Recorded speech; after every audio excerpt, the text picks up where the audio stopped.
Please sir, कुछ बोलूं या पहले देखना है? मजा आ रहा है? आप सबसे पहले आए होंगे तभी सबसे आगे की सीट मिली है ना? उन्होंने कुछ कुकर्म करे होंगे जो सबसे पीछे बैठे हैं, लेट आए होंगे, है ना? मैं यहाँ पे बस आपको देखने आई हूँ। तो मैं कुछ ना बोलूं, मतलब आराम से खड़ा रहूं? मुझे तो बिलीव नहीं होता जब मैसेज आया कि मेरा नाम शॉर्ट लिस्टेड हो गया है। मतलब मुझे लगा था भी बोलते कोई फ्री में बुलाते नहीं है। अच्छा, मतलब आप मेरे सेशन सारे देखते हो लेकिन मेरे को चोर समझते हो? मतलब आपको लगता है मैं झूठ बोलता हूँ कि फ्री में कुछ नहीं होता है? मतलब दिखाता हूँ फ्री, यहाँ पे आकर के मैं सबके जो भी आपके कंगन है, सोने के चेन है, ये सब उतार लेता हूँ। मतलब आपको ये लगा था, या फिर पीछे से पैसे खाता हूँ? तो अब जो टॉपिक है वो है fear, how to conquer our fears. कितने चाहते हैं ये हो आज के सेशन का टॉपिक? ऑलमोस्ट सब चाहते हैं। तो अब हम क्या कर सकते हैं आज के सेशन में कि आप में से जो भी बोलना चाहते हैं वो अपने हाथ ऊपर करेंगे। आप बताएंगे कि आपके अंदर सबसे बड़ा डर क्या है। हाँ, इनको माइक दे दीजिए। इंसल्ट होने का डर। लाइक अभी मुझे कैमरे के सामने बोलने का भी डर था कि मैं बोलूं कि नहीं बोलूं, बट आई थॉट कि बोलना चाहिए। इसको कह सकते हैं fear of being laughed eight. हाँ। ये कितनों के अंदर है ये फियर कि अगर मैं आपको अभी कहूँ यहाँ पे स्टेज पे आकर के यहाँ पे 5 मिनट के लिए खड़े होना, लोगों को हंसाना है कुछ भी बोल करके, तो कितने हैं जिनको डर लगेगा? कोई भी कुछ भी सोच रहा है आपके बारे में, उसमें कोई प्रॉब्लम है? कोई प्रॉब्लम नहीं है। वो सोच ले बेवकूफ आपको या मुझे, मैं अपने पे रखता हूं, आप पे नहीं रहा, कहीं आपको बुरा ना लग जाए। मेरे को अगर कोई आप में से बेवकूफ समझ रहा है उसमें कोई दिक्कत है? बेवकूफ बोल रहा है उसमें दिक्कत है? क्यों नहीं है? दिक्कत तो है। जब बोलते हैं वो खुद ही होता है। ये तो मेरे को बच्चों की याद आ गई। जो बोलता है कुत्ता, तू जो कुत्ता बोलता है वो खुद ही कुत्ता होता है। तू कुत्ता। हाँ। कभी कभी जान करके बेवकूफों वाली हरकतें करो।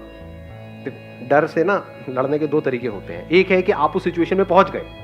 कई बार होता है हम चाहते नहीं है लेकिन एक सिचुएशन में हम पहुंच जाते हैं जहां पर वो डर हमारे आमने सामने होता है, तब हमें पता ही नहीं है कि हम उससे कैसे लड़ें। एक है ऐसी कोई सिचुएशन नहीं है आपकी लाइफ में और आप खुद उस सिचुएशन को क्रिएट कर दो, तो सेफ एनवायरनमेंट है। आप समझ पा रहे हो ना? एक है आपको पानी से डर लगता है, तो एक है कि जब बाढ़ आ गई है या कहीं पे डूब रहे हो तब तैरना सीख रहे हो। एक है सेफ एनवायरनमेंट में, यानी किसी स्विमिंग पूल में आप तैरना सीख रहे हो, उसमें तो कोई रिस्क नहीं है, कोई डर नहीं है। ऐसे ही ये जो डर है वो है कि कहीं मैं बेवकूफ ना लगने लगूं। तो अगर हम जानबूझ करके कुछ बेवकूफों वाली हरकतें करें, अपने घर में भी, अपने दोस्तों के सामने भी, यहां भी वहां भी, मतलब जानबूझ करके अपना मजाक उड़वाएं, तो क्या लोगों को मजा आएगा आपका मजाक उड़ाने में? नहीं। मजा किसका मजाक उड़ाने में आता है? अपने ऑफिस में, घर में, यहाँ पे वहां पे। जो बुरा मानता है, जो उससे परेशान होता है बेसिकली। जो बुरा मानता है। बुरा क्यों मानता है? क्योंकि उसके अंदर डर है कि कहीं मेरा मजाक ना उड़ जाए। जिसके अंदर एक्चुअल में डर है ही नहीं, वो खुद ही अपना मजाक उड़ाता रहता है। अब उसका कोई क्या मजाक बनाएगा? अगर अपनी वीकनेसेस पे हम खुद हंसना शुरू कर दें, खुद अपने आप को हल्का फुल्का लेना शुरू कर दें हर एक सिचुएशन में, तो ऐसी अगर कोई सिचुएशन क्रिएट होगी भी जहां पे एक्चुअल में आप बेवकूफ शो हो रहे होगे, तब भी आप हंस रहे होगे। बट अगर हमने अपने आप को ज्यादा सीरियसली ले लिया, अब हम फंस जाएंगे। जब दुनिया हंसेगी, चाहे आपके मुंह पे ना हंसे, आप जा रहे हो, आपको दिख रहा है मुंह नीचे कर करके हंस रहे हैं लोग, हो जाती है ना कि लाइफ में कई बार ऐसी सिचुएशंस क्रिएट हो जाती हैं। बेवकूफ है, बेवकूफ है, बेवकूफ है, मन में बोल रहे हैं, आपको पता लग रहा है उनकी शक्ल से। तो अगर आपको पता है कि हाँ मैं बेवकूफ भी हूं, सिर्फ बेवकूफ ही हूं नहीं, भी हूं, दोनों में बड़ा फर्क है। कुछ लोगों का ये भी हो जाता है कि हाँ मैं तो बेवकूफ हूं, रोते रहो बेटा, मैं बेवकूफ भी हूं, तो कोई दिक्कत ही नहीं है। आंसर मिल गया आपको? हाँ।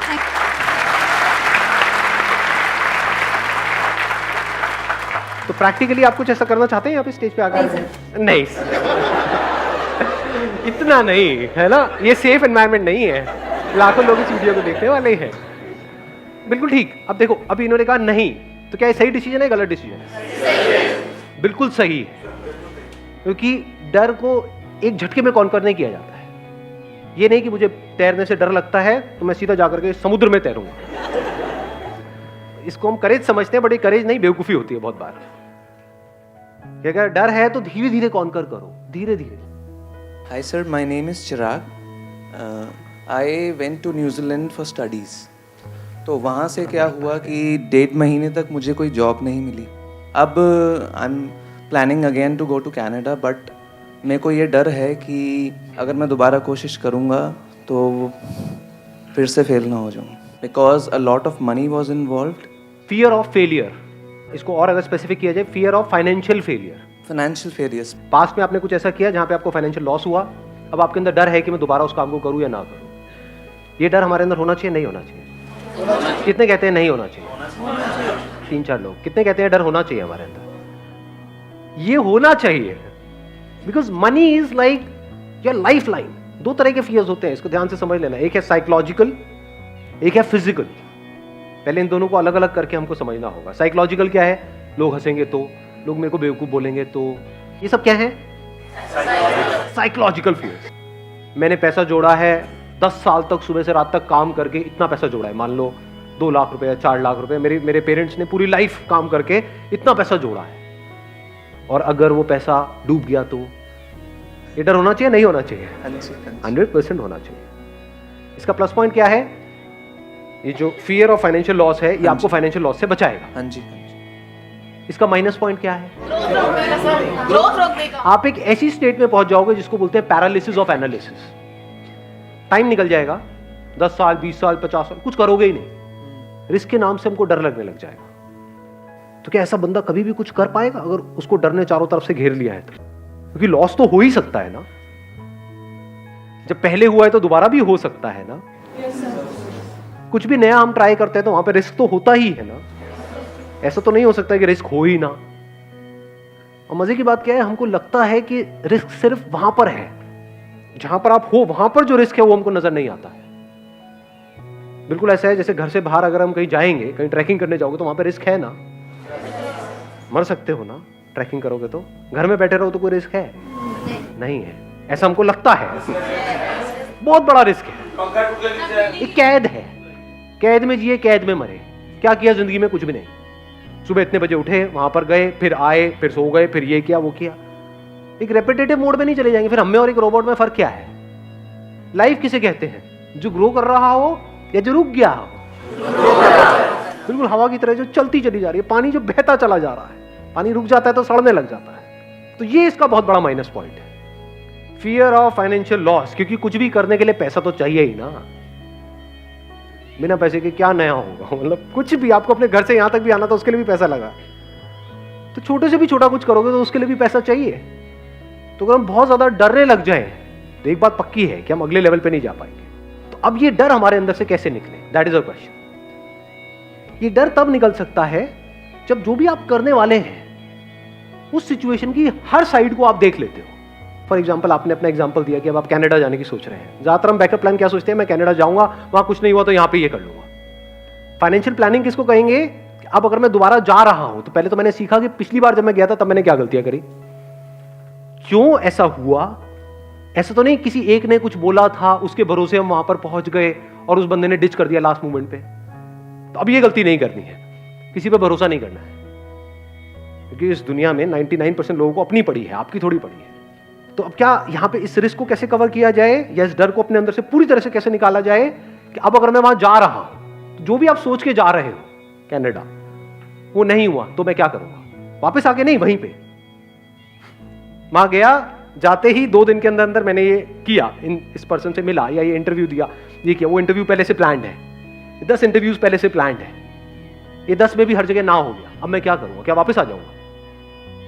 वहां पे और क्या किया जा सकता है? उसको भी आपने प्रायोरिटाइज कर दिया है। ये नहीं हुआ तो ये नहीं हुआ तो ये नहीं हुआ तो ये नहीं हुआ तो ये नहीं हुआ तो ये नहीं हुआ तो ये। तो आपके फेलियर होने के चांसेस बहुत कम हो गए। तो डर निकल गया।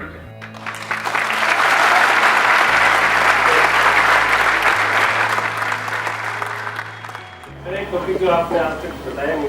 हाँ, इन पर माइक दे दो।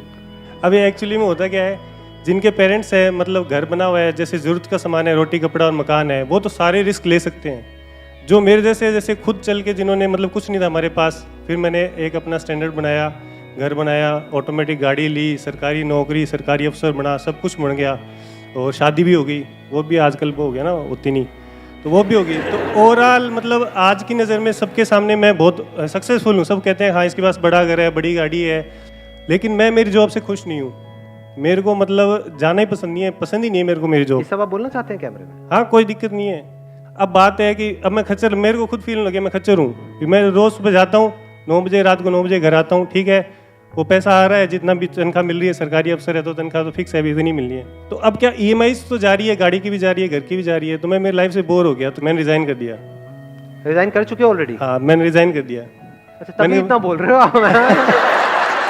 क्या यार, मैंने रिज़ाइन कोई कर दिया। दिक्कत नहीं है। हाँ नहीं मैंने रिज़ाइन दे दिया। अब आप समझ सकते हैं एक सरकारी अफसर इतनी बड़ी पोस्ट से रिज़ाइन दे दिया तो घर वाले सब अगेंस्ट हो गए कि तू करेगा क्या, मुझे नहीं पता क्या करना है, मुझे ये जॉब नहीं करनी। मेरे को 1 साल हो गया और अब मेरी हालत हो गई ख़राब क्योंकि वो जो EMIs जा रही है वो तो जा रही है, जाहिर है। अब मैं ये कहना चाहता हूँ कि जो अपने सपने हैं, जैसे मेरे को कुछ बड़ा करना है लेकिन वो घर वालों को तो नहीं करना, तो डर ये है कि अब मेरे सपनों के लिए फैमिली के सपने दांव पे लगाए या ना लगाए। सबसे पहले तो let's give a big hand for him.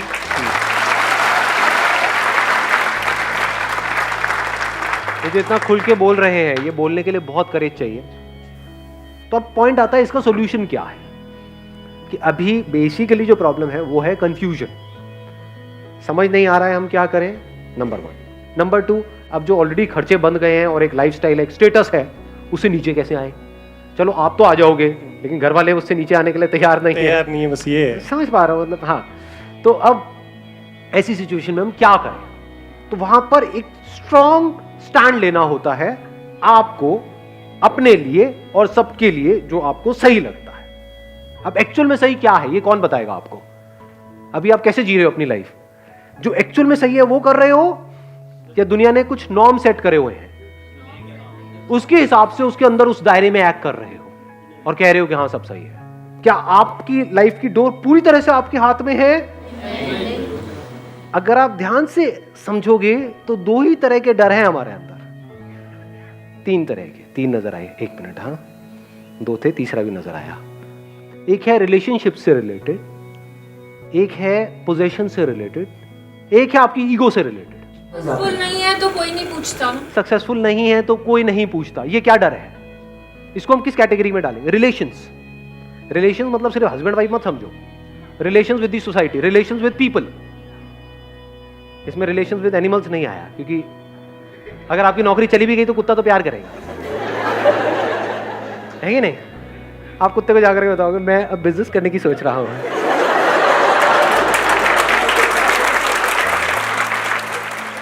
लेकिन अगर किसी और रिलेशन में किसी को बताया तो वो क्या करेंगे? They will not act out of love. उनको आपकी थोड़ी पड़ी है कि आप अंदर ही अंदर फ्रस्ट्रेट हो रहे हो। They will act out of fear. Love में फियर में फर्क देख पा रहे हो? लव हमको आजाद करता है, फियर हमको छोटा बनाता है, सेल्फिश बनाता है। तो अब इसमें क्या करना है कि अगर they are all acting out of fears, तो पहले आपको फियरलेस होना है, तब देयर इज अ पॉसिबिलिटी कि आपके आसपास में जो लोग हैं वो फियरलेस हो सकते हैं।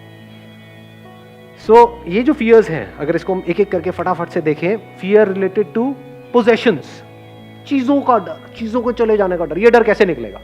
बिना चीजों के जी के देख लो, 10 दिन 15 दिन।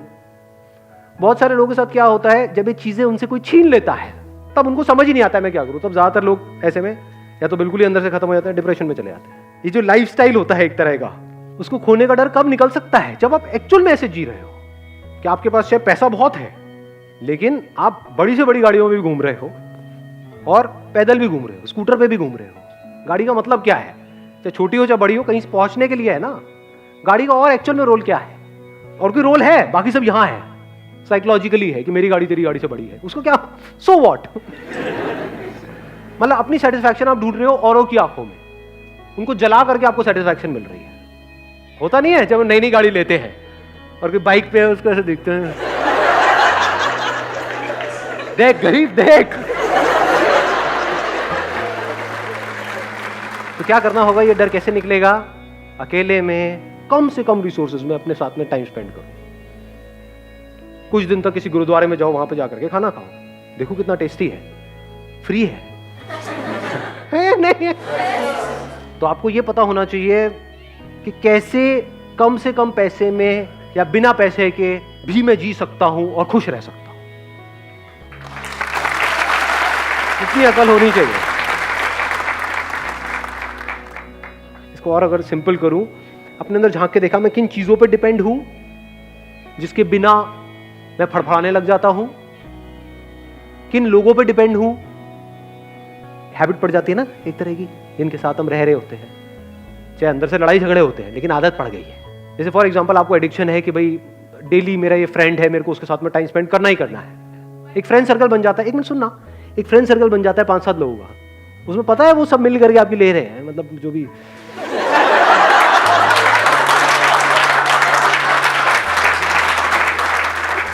मतलब है, आपका मजाक उड़ा रहे हैं। हाँ, मतलब ऐसा होता है नहीं होता है। और आपको डर है कि अगर यही तो गिने चुने 4-5 दोस्त हैं मेरी लाइफ में, ये जो भी बोल रहे हैं बोलने दो, और वो लिमिट धीरे धीरे बढ़ाते चले जाते हैं। कई बार ऐसा होता है सारी हदें पार कर जाते हैं। आपके बारे में बोल रहे हैं, आपके माँ बाप के बारे में बोल रहे हैं, वो बंदे सुने चले जा रहे हैं। क्यों? क्योंकि डर है कि इन्होंने मेरे को अपने ग्रुप से निकाल दिया तो मेरा क्या होगा।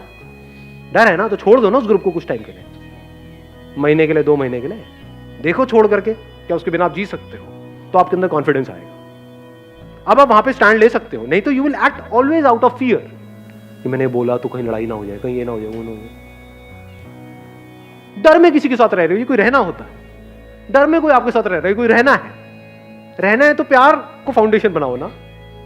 प्यार का मतलब क्या होता है? तुझे जो करना है कर, साथ रहना है रह, छोड़ना है छोड़ दे, कल छोड़ना है कल छोड़, अभी छोड़ना है अभी छोड़। कोई और समझ आ जाए तो बहुत बढ़िया है, जाओ। When love is the foundation, तो वहां पर कोई डर नहीं होता। Where there is fear, there is no love. Where there is love, there is absolutely no fear. और कौन सा रह गया? ईगो। अब ये डर कैसे निकलेगा हमारे अंदर से? ईगो क्या होती है? What is ego? नहीं, सिर्फ ये नहीं कि मैं हमेशा सही हूं। कोई बोलता है ना कि मैं तो बिल्कुल ही गलत हूं, मैं तो गया गुजरा हूं, वो भी ईगो है। ईगो हम किसको समझते हैं? मैं ये, मैं वो एरोगेंस है। ईगो का मतलब क्या है? मैं ये हूं, तू वो है, ये ईगो है। जो मुझे तुझसे अलग करती है वो ईगो है। इसकी वजह से मैं सुबह से रात तक अपने आप को औरों से कंपेयर करता रहता हूं, और उससे जेलस होता रहता हूं। हर एक की जड़ क्या है अगर ईगो नहीं है तो? मैं किसी को कुछ भी बोल देता हूं, बट कोई जरा सा मुझे कुछ बोले तो मुझे बुरा लग जाता है। ईगो नहीं तो और क्या है? Unless and until you see it as a fact, absolutely clearly, that this ego is an illusion, it's a myth. ये कोई सच्चाई नहीं है, झूठ है। मैं ये हूं, ये कोई सच्चाई नहीं है, झूठ है ये। जब ये देख लेते हो तो वहां से प्यार की शुरुआत हो जाती है। अब मुझ में और तुझ में कोई फर्क नहीं है।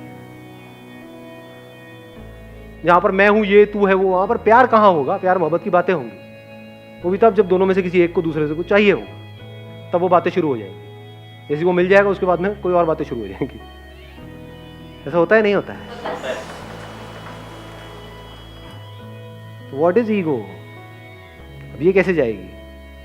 एक क्वेश्चन है जो अगर आपके अंदर एंटर कर जाता है, that is who am I. Deeply आप अपने आप से क्वेश्चन पूछते हो, किसी और से नहीं कि हु आर यू। ज्यादातर लोग औरों से पूछते हैं हु आर यू। अब उसको छोड़, तू क्या है ना जी। आपके लड़ाई झगड़े बिल्कुल बंद हो जाएंगे, किसी से हो ही नहीं सकते। सारे लड़ाई झगड़ों की जड़ क्या है? ईगो। ईगो कैसे डिसॉल्व हो जाती है पूरी तरह से? जब आप इस सच को देख लेते हो कि मुझ में, तुझ में, इसमें, उसमें कहीं कोई फर्क है ही नहीं। ये सच है। अपने आप को आप, एक पेड़ आपको दिख रहा होता है, उससे अलग समझ रहे होते हो, जबकि आपको इतना सा समझ नहीं आ रहा है रियलिटी के बेस पे कि अगर वो पेड़ आपको ऑक्सीजन नहीं देगा तो आप सांस कैसे लोगे? तो क्या आप और वो कनेक्टेड नहीं हो एक दूसरे से? क्या उससे अलग होकर के आपकी कोई औकात है? आप क्या हो उसके बिना? इस सच को हम देख सकते हैं? नहीं देख सकते हैं। ये जो मैं है ना, मैं, ये ईगो है। मैं ये, मैं वो। अब आप चाहे मैं को ऊपर उठाओ चाहे नीचे गिराओ, दोनों ईगो है।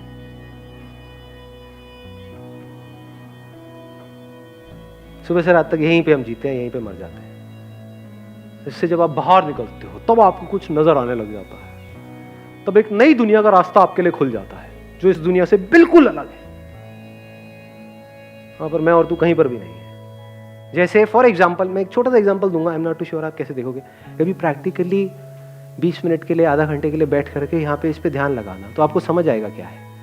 ये जो 2 उंगलियां है ना, ये अलग अलग है, ये अलग है, ये अलग है, बिल्कुल इस तरह से जैसे आपकी बॉडी और ये बॉडी अलग अलग है। पर जैसे ही इसको हम जोड़ते हैं तो कुछ देर बाद ये एक हो जाती है। यहाँ पे एनर्जी आपको फील होगी, फिर धीरे धीरे वो एनर्जी इतनी तेजी से फ्लो करने लग जाएगी कि उंगलियां फील होनी आपको बंद हो जाएगी। You will not be able to feel your fingers, there be only energy. वो यहां है या वहां है आपको ये तक पता नहीं होगा, यहां वहां गायब हो जाएगा, सिर्फ एनर्जी रह जाएगी। ये सिंबल है ये बताने का कि सब जुड़ा पड़ा है, सब एक है।